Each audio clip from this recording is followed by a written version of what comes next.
Hello everyone, my name is Karina. I go by Kartsy on social media, and today's video is part of a series in which I am bringing the Kyoshi warrior uniform to life by taking inspiration from historical dress, the Avatar universe, and my own imagination. Today we are covering the kimono.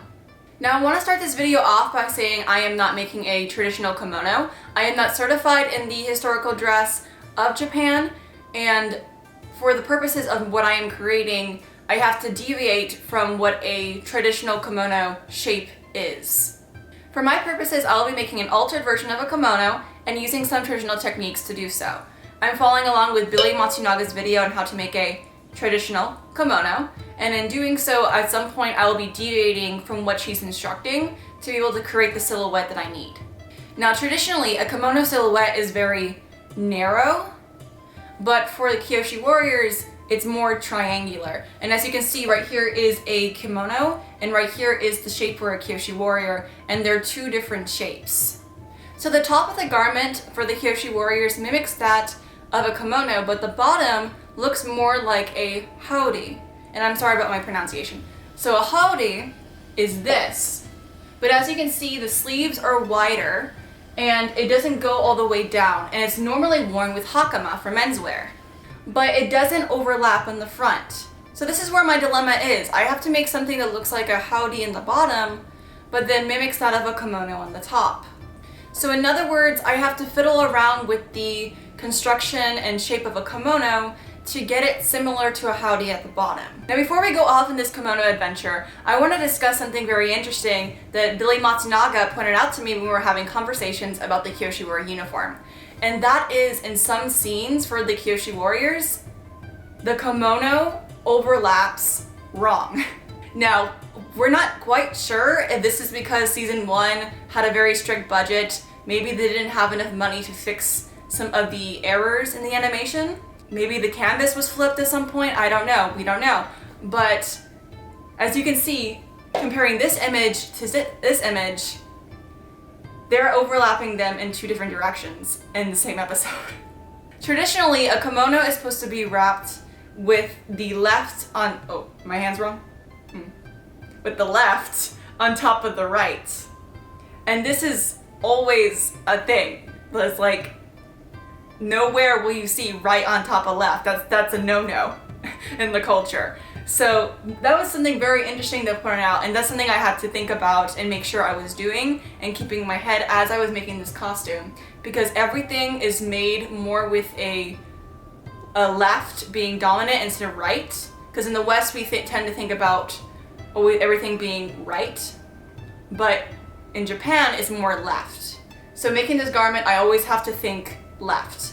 So without further ado, let's get into my fabric selection for the kimono. It's a warrior's uniform. You should be proud. The silk thread symbolizes a brave blood that flows through our veins. Going into this project, I knew what fabric I needed. I needed to invest in silk. These two were from the first buy, when we first got swatches, and they're a little bit too earthy. This color is from the first batch. I think this is gonna be the one, and this is from the new batch, and I think this also is gonna be one of the ones. The evergreen, I'm gonna have to think about. And these colors, although they're gorgeous, they kind of came out around the same, and they're a bit too blue. And I bought an extra Aztec Gold 4" by 4" swatch because this is about the size that I need to do the circle on each side of the sleeve. And they only sell this by the yard. So I thought, okay, well, let me just buy the 4" by 4" swatch, and I saved myself like 18 bucks. Okay, a very exciting package has just arrived, and this should be my silk. I have no idea how 7 yards of silk has fit into this, but let's open it up. There's some tape on it, so I sort of wonder if the postal system damaged the package and then just decided to like tape it to remedy the problem. Looks like there's a bag within the bag. Okay. Okay. Okay. Oh, these are gorgeous. Do you see how gorgeous these are? Similar to how I measured out the material for the hakama in the last video, I did the same thing for the silk, so that I can draw some diagrams to figure out exactly what shapes I was cutting and where I was placing them on the material. So this is my first time using silk in general. I have never had the opportunity until now to be able to purchase such a fabric, and I am so happy I did. My reasoning for doing it was very nerdy on my part, but for this project I really wanted to stay closer to natural fibers because that was going to make the costume look more real and authentic. And that's what I wanted. I want my Kyoshi warrior cosplay to feel real. So I took a long time searching for colors and researching what I wanted to make sure that my first purchase of silk was successful. Okay, so I have this very large piece of fabric that I have just cut out, and this is for the back and the front. So I'm gonna go ahead and iron down the top to mark the katayama, which is pretty much the top shoulder seam, but I'm just pressing it into the fabric. So I folded the back and front piece of the kimono in half, and I am marking 3 centimeters away from the katayama, and I'm cutting up to that point. So for my purposes, I did not mark the uchiaga, and the uchiaga is just that back seam in kimono. So to the point that I marked, I'm gonna go ahead and put down my tape measure. So Billy did a 9.5 centimeter cut, but I'm gonna go ahead and do a 7.5 centimeter cut just to be on the safe side because I am not sewing up the uchiaga, which again is the back seam. So I marked what she said to mark, which was measurement A, but before I sewed up that seam, I did a quick test and put everything onto the dress form. And now I'm getting a better idea of what exactly I need to do. As you can see with where I'm motioning with my hands, this is where I'm gonna be going into the kimono because part of the front of the kimono turns into the sleeve. Because the sleeve starts a little bit below the arm, and so what I want to be able to do is I want to be able to make sure that I don't sew up the seam and then have an inability to attach the shoulder detail that is very significant to the character. So what I'm going to do is I'm going to go ahead and cut out some of the stripes and start working on the circles. So I have it up on the side of the kimono, and I think I'm gonna have to make this smaller. So I'm gonna go ahead and thin right here. And then once I thin that, then I'll see whether or not I'm going to make this smaller. My only nervous thing is that I don't want to waste too much fabric, and I wanna make sure that the proportions are correct. So with it thinner, I think it looks much better. I just don't know if the circle is too big yet. But I do know that when I'm sewing this on, some of that circle size is going to go away because I'm going to be folding down for seam allowance. So maybe I can work with it in the seam allowance stage when I'm sewing it down to get it a little bit smaller.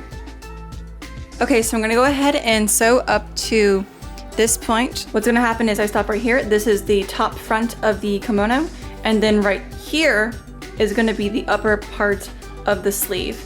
Now what happens is kimono sleeves kind of slouch on your arm, so there's gonna be room right here for me to be able to move my arm because this gets folded back. So I have just sewn up this seam, and what I'm gonna do now is I drew a line right here, marking the distance of how wide my sleeve is. And then I'm gonna go ahead and seam rip a little bit and sew a curve right here. Now I'm contemplating whether or not to extend the seam out this way so I have more volume into the skirt part of the kimono. So I've sewn the new line. I'm gonna go ahead and seam rip this old line. So let's do it.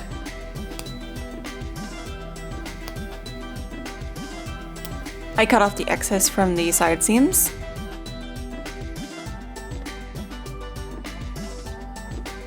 And now you can see the shape of the upper part of the sleeve. And this is where the sleeve detail is going. Now I fiddled around with the sleeve detail because I wasn't quite sure where I wanted on my sleeve to be the circle. But I ended up putting it on top of the sleeve seam so that it was far enough down my arm to not be blocked by the armor pieces, but high enough not to be blocked by a arm detail I'm going to be doing in the future. I'm not very good with stitching names, so my best guess for what I am doing is I'm just whip stitching it down. As you can imagine, this took a couple hours to hand sew both sleeves. Okay, so what I've done is I have lifted up this circle bit right here, and then I've attached the sleeve a little bit, but only going about this far. because I want to be able to have this open so I can continue hand sewing the rest of this down. So for example, when this comes down, I can continue hand sewing all this down, and I can iron open this seam a little bit to get this section flat and then continue down.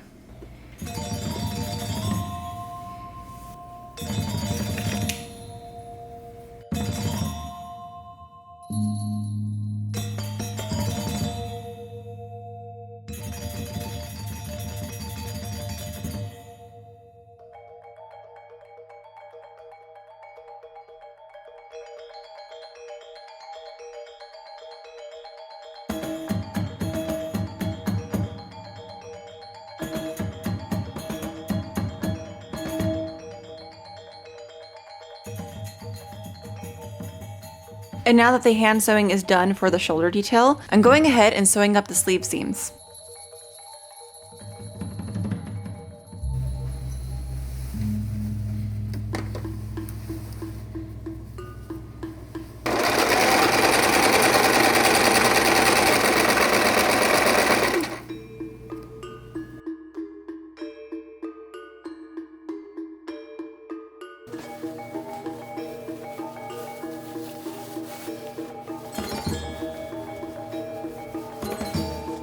So now what I am doing is I am opening up the side seam and getting ready to fold it down.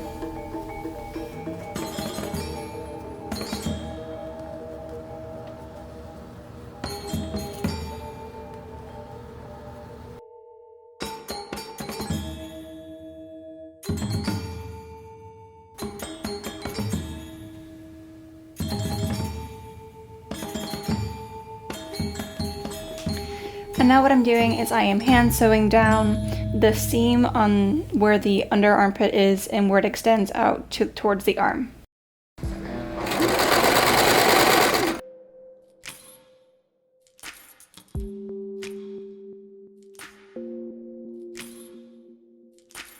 So as you can see, I have it on the table, and I have a very triangular shape going on right now, which is what I wanted so that I have more volume at the bottom and I'm able to like do different poses with the hakama on. So as you can see over here, I have that, oh, there's my chicken's done.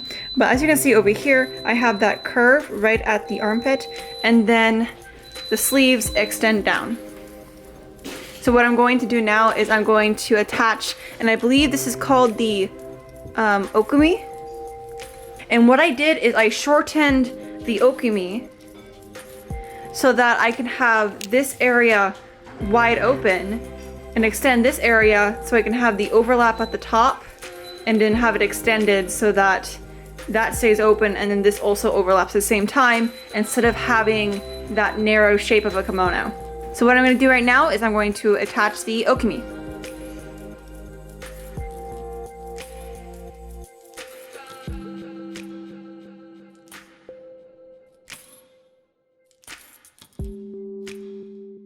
Okay, so here's what I have so far for the kimono, and I'm a little bit holding off because I'm trying to figure out exactly how to attach this band over here and how I'm going to attach the diagonal as well. And then not only that, I have to make sure I find the right angle of placing this, because right now this piece right here is just folded over, so I'm trying to figure out what's the angle that I want. I started constructing the collar, which consists of 2 pieces.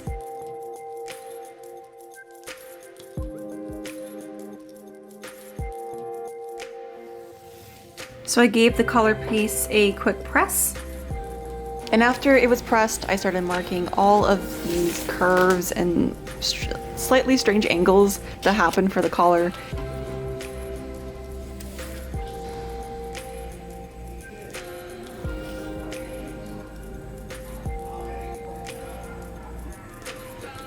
So now I am ironing down the okumi, and then I shall sew it down.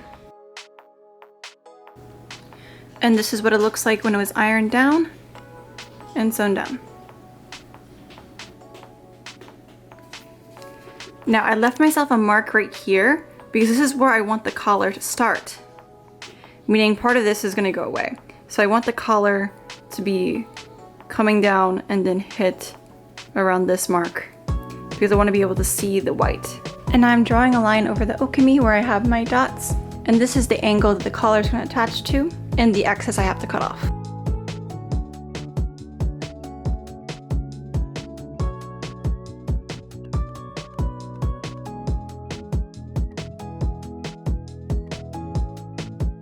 And right here is quite possibly my favorite bit of this whole kimono. It's kind of like a secret little piece that goes into the back of the neck for the collar. And my best guess is that this helps with the thickness of the collar and helping it stay into a certain shape in the back of the neck.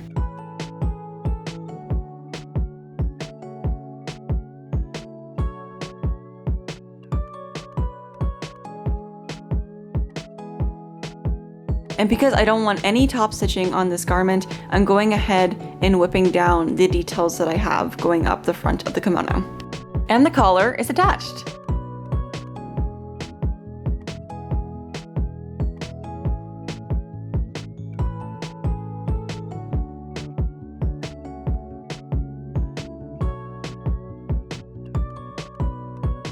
Now I have all the details of the collar sewn on, and I just have to give it a quick iron. And once I iron it, I'll make my obi and put all the pieces on together to figure out exactly how long this kimono needs to be.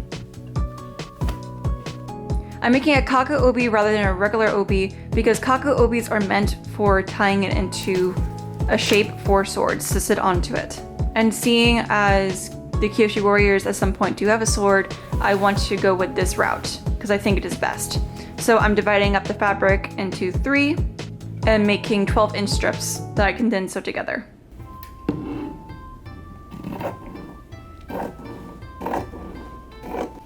And so now I've made one long strip and go ahead and measure the strip, and I'm looking to get 118 inches. And I'm hoping there's some left over, but we'll see.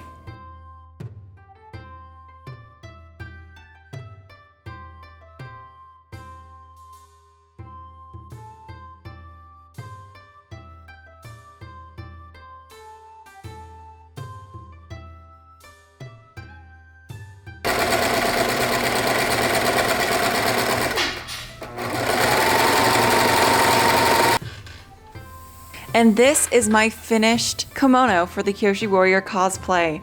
I love how bright the colors are. I love how the sleeve detail looks so beautiful and doesn't look too cartoony, but looks natural. I think that's what I love the most about that detail. Overall, I'm in love with the silhouette that I was able to create. The kimono is just open enough at the bottom to be able to see the hakama, and then it closes beautifully on the top, and you're able to see the kikoji that I made 2 videos back. Although the kimono is done, this project is far from over. I still have plenty of videos to show you, including the makeup for the Kyoshi warriors, the do armor, the kote armor, and I think I'm going to experiment with shoes, but we'll see. Thank you so much for watching this episode. If you would be so inclined, please like and subscribe, and leave a comment down below telling me what you like about the costume so far. God bless, and see you in the next video. So after that, I'm going to hem it by hand, and then the final reveal. Hi, bub. Oh my gosh, you're so happy.